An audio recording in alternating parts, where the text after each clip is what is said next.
Hey everybody, this is Alan Moore, certified financial planner and founder of Serenity Financial Consulting. Thanks for joining me.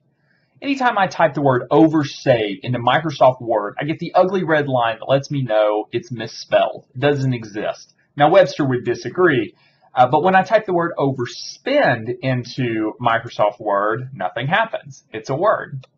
As a society, we frequently discuss and recognize the dangers of overspending, and yet we rarely ever discuss oversaving.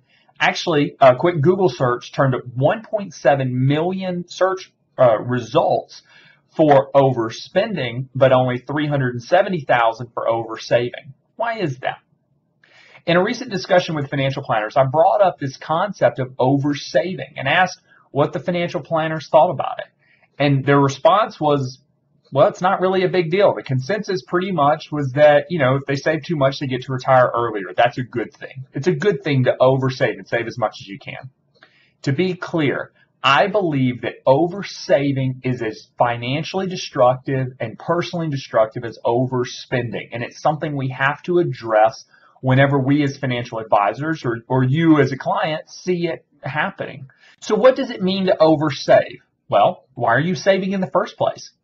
Typically, you're setting money aside for a financial goal in the future. Sometimes we talk about, usually I guess we talk about retirement, but it can be travel, paying for kids' education, leaving a bequest to your kids. Whatever that is, you're saving for that goal. So if you are setting aside enough money to reach all of your financial goals, any additional savings would constitute oversaving. I remember once I was bragging to a professor that I'd gotten a 90% on an exam. I was very proud of myself.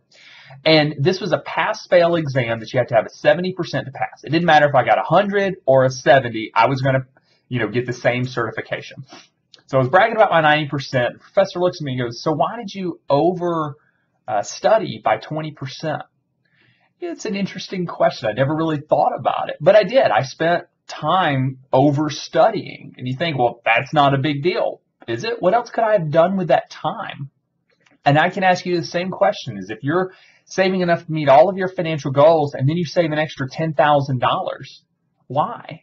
Why are you saving more than you need? Now, to be fair, the national savings rate, hovers close to 0% most years. And so oversaving is obviously not nearly as prevalent as overspending, but I think it goes deeper than that. I think we regard oversavers and oversaving is just not that big of a deal. So it's not something we need to worry about. They're saving too much money. That's a good thing. Too much of a good thing is a good thing, right?